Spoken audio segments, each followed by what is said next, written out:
नमस्कार दोस्तों, स्वागत है आपका स्मार्ट स्टडी राजस्थान के यूट्यूब चैनल पर। आज है 4 दिसंबर और 4 दिसंबर की जो राजस्थान की महत्वपूर्ण करंट अफेयर्स के सवाल बन रहे हैं, मैं इस क्लास में आपके सामने लेकर आया हूं। शुरुआत कर रहे हैं हम पहले ही महत्वपूर्ण सवाल से। विशेष योग्यजन के लिए स्कूटी वितरण योजना की शुरुआत कब की गई? विशेष योग्यजन को फ्री में स्कूटी देने की राज्य सरकार के बजट 2022-23 में घोषणा की गई थी। पहले से ही ये योजना वैसे चल रही है, लेकिन इसकी योजना का नाम नहीं था कि ये विशेष योग्यजन स्कूटी वितरण योजना इसका नाम रखा जाए। पहले सिर्फ स्कूटी वितरण ऐसा ही नाम रखा था और 2000 स्कूटी पहले फ्री दी जाती थी विशेष योग्यजनों को, और ये बजट 2022-23 में बढ़ाकर कितनी कर दी गई? 5000। 2021 में ये योजना संचालित थी, लेकिन अब इसका नाम बदल दिया, तो इसको अब नई योजना कर दी गई और नाम क्या रख दिया? विशेष योग्यजनों के लिए स्कूटी वितरण योजना रख दिया गया। अब इसकी शुरुआत कब की गई? ऑप्शन ए है 30 नवंबर 2022, ऑप्शन बी है 1 दिसंबर 2022 और ऑप्शन सी है 2 दिसंबर 2022 और ऑप्शन डी है 3 दिसंबर 2022। तो 3 दिसंबर को मनाया जाता है अंतर्राष्ट्रीय दिव्यांगजन दिवस, और इन्हीं दिवस के अवसर पर अपने विशेष योग्यजनों के लिए क्या रख दिया था? इसी योजना का नाम रख दिया था और 5000 स्कूटी वितरित की जाएगी, ये शुरुआत कर दी थी इस योजना की। तो क्या है, किस तारीख को की थी? 3 दिसंबर 2022 को। व्याख्या देखते हैं इसकी। व्याख्या क्या है? विशेष योग्यजनों के लिए स्कूटी वितरण योजना, बजट 2022-23 में ये घोषणा की गई थी कि कितनी 5000 स्कूटियां हम निःशुल्क वितरित करेंगे। किनको? विशेष योग्यजनों के लिए। शुरुआत कब कर दी गई? 3 दिसंबर 2022 को। अंतर्राष्ट्रीय जो मनाया जाता है कौन सा दिवस? अपने अंतर्राष्ट्रीय अपने दिव्यांगजन दिवस के अवसर पर। अब शुरुआत सामाजिक न्याय एवं अधिकारिता मंत्री ने की थी, और मंत्री कौन है? टीकाराम जूली। इन मंत्री को नाम याद रखना है। अब अपने उद्देश्य क्या है इस योजना का? विशेष योग्यजनों को क्या देना? सम्मान। जब इनको स्कूटी मिलेगी तो इनको समाज में भी सम्मान मिलेगा, इससे सम्मान के कारण ही। ठीक है, इस योजना के तहत विशेष योग्यजनों, यहाँ जनों है को 5000 निःशुल्क स्कूटी वितरित की जाएगी। नेक्स्ट क्वेश्चन वेरी इंपॉर्टेंट है दोस्तों। क्या है? राजस्थान के सभी जिला में संचालित 925 महात्मा गांधी अंग्रेजी विद्यालयों में बाल वाटिका याद रखना, बाल वाटिकाओं की शुरुआत कब की जाएगी? वैसे इनमें एडमिशन की तो शुरुआत अब से हो गई है, लेकिन इनकी शुरुआत, इनके मतलब कक्षाओं की शुरुआत कब होगी? इनमें क्या होता है, बाल वाटिकाओं में 3 वर्ष से अधिक उम्र के जो बच्चे होते हैं ना, जिनकी एज 3 वर्ष से अधिक हो जाती है, उन्हें 3 वर्ष के लिए इन जो महात्मा गांधी ग्रामीण, ये जो महात्मा गांधी अंग्रेजी विद्यालय है, उनमें क्या करवाया जाएगा? निःशुल्क 3 साल के लिए अपने अध्ययन कराया जाएगा, शिक्षण करवाया जाएगा, जो क्या नाम कहलाएगा? अपने प्री प्राइमरी मतलब पूर्व प्राथमिक विद्यालय कहलाया जाएगा, मतलब कक्षाएं कहलाई जाएगी 3 वर्ष के लिए। तो इसकी शुरुआत कब से हो गई इसकी शिक्षण की? तो क्या होगी? ऑप्शन ए है 31 दिसंबर 2022 से होगी, या फिर ऑप्शन बी 1 जनवरी 2022, या फिर ऑप्शन सी 5 जनवरी 2022, या फिर 6 जनवरी 2022। तो 6 जनवरी 2022 को इनके शिक्षण की शुरुआत हो जाएगी। किनकी? बाल वाटिकाओं के अंदर।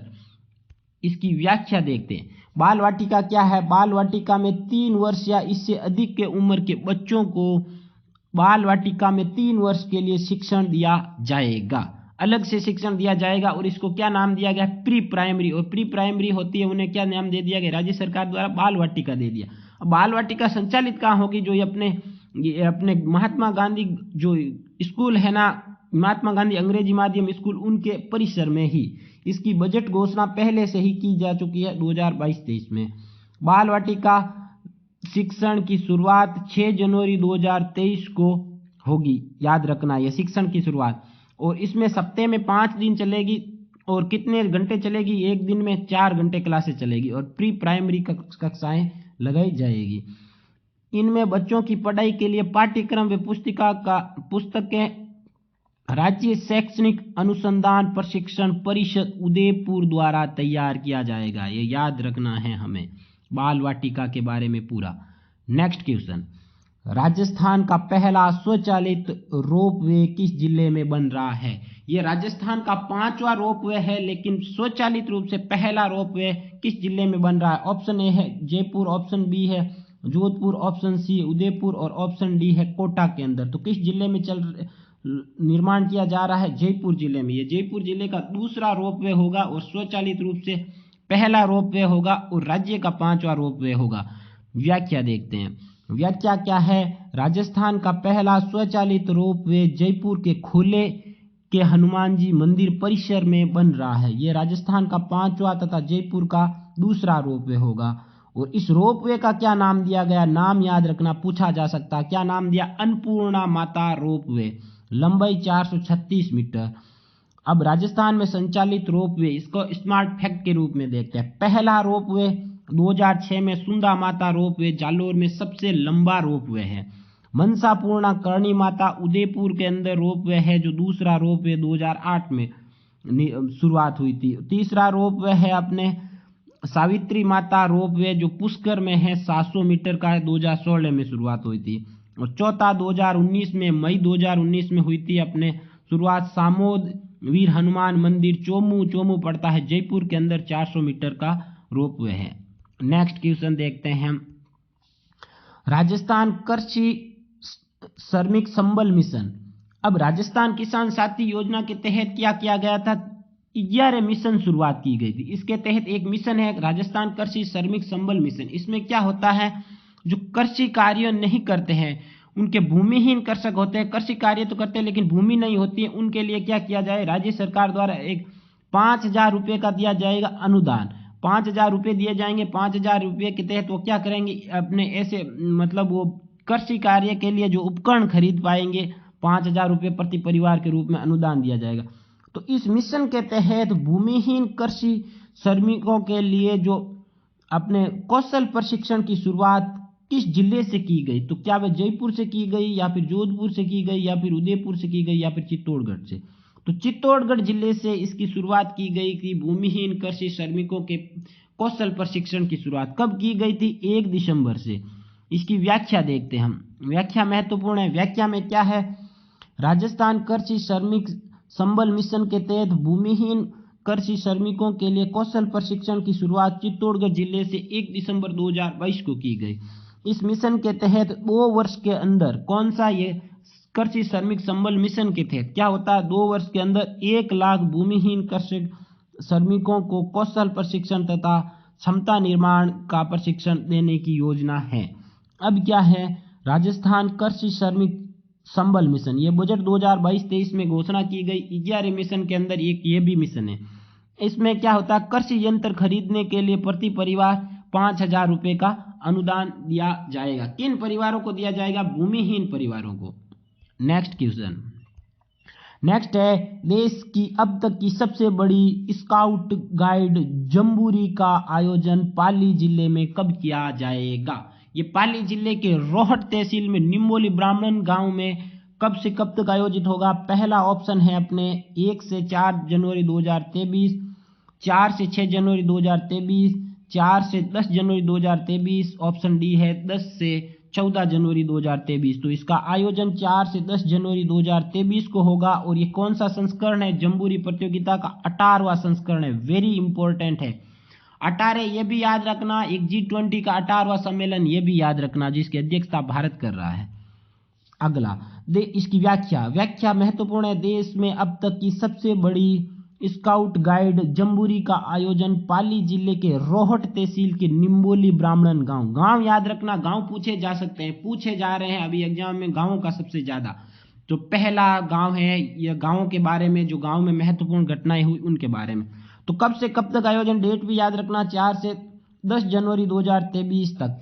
इसकी क्या है? बजट घोषणा भी की गई थी। अब तक का सबसे बड़ा है। राजस्थान के अंदर बहुत मतलब काफी सालों बाद हो रहा है इसका आयोजन, 50+ साल के बाद में। तो इसका पूछा जा सकता है, तो वेरी इंपॉर्टेंट है। डेट भी पूछी जा सकती है, गांव भी पूछा जा सकता है, कुछ भी पूछा जा सकता है। आप पूरा याद रखना। और ये कौन सी प्रतियोगिता है, ये भी पूछा जा सकता है। तो 18वीं प्रतियोगिता, ये भी पूछा जा सकता है। इस अवसर पर जम्बूरी प्रतियोगिता में पहली बार क्या लेंगे? अपने सेना के जवान भाग लेंगे। इसमें बीएसएफ के जो जवान होंगे ना, बीएसएफ के जवान किसमें? ऊंटों की प्रतियोगिता भी करेंगे। याद रखना। नेक्स्ट क्वेश्चन वेरी इंपॉर्टेंट है। नेक्स्ट क्वेश्चन, भारत की अध्यक्षता में G20 की पहली शेरपा बैठक का आयोजन 5 से 7 दिसंबर 2022 को कहां तक उदयपुर में की जाएगी। यह हमारे लिए बहुत ही महत्वपूर्ण है कि राजस्थान के किसी जिले में पहली बार शेरपा की बैठक की जा रही है, G20 की पहली बैठक की जा रही है। तो इसकी मेजबानी कौन कर रहा है? तो क्या वह पीएम नरेंद्र मोदी कर रहे हैं, या फिर द्रौपदी मुर्मू कर रही है राष्ट्रपति, या फिर विदेश मंत्री एस जयशंकर कर रहे हैं, या फिर अमिताभ कांत कर रहे हैं जो सीईओ थे किसके, नीति आयोग। अब ये कौन कर रहे हैं? अमिताभ कांत को क्या नियुक्त किया गया? शेरपा की मेजबान शेरपा नियुक्त किया गया। शेरपा किसका? G20 का। जो सभी बैठक होगी उनके क्या होंगे? शेरपा होंगे। अब कल 2-4 दिन पहले मैंने यही क्वेश्चन दिया था, लेकिन उसमें 4 से 7 दिसंबर बताया था, क्योंकि उस समय डेट 4 से 7 दिसंबर ही थी ऑफिशियल। इसके बाद में इस डेट को चेंज करके 5 से 7 दिसंबर कर दिया। तो यह हमें क्या याद रखना? 5 से 7 दिसंबर के मध्य डेट पूछी जा सकती है, क्योंकि राजस्थान में पहली बार हो रहा है।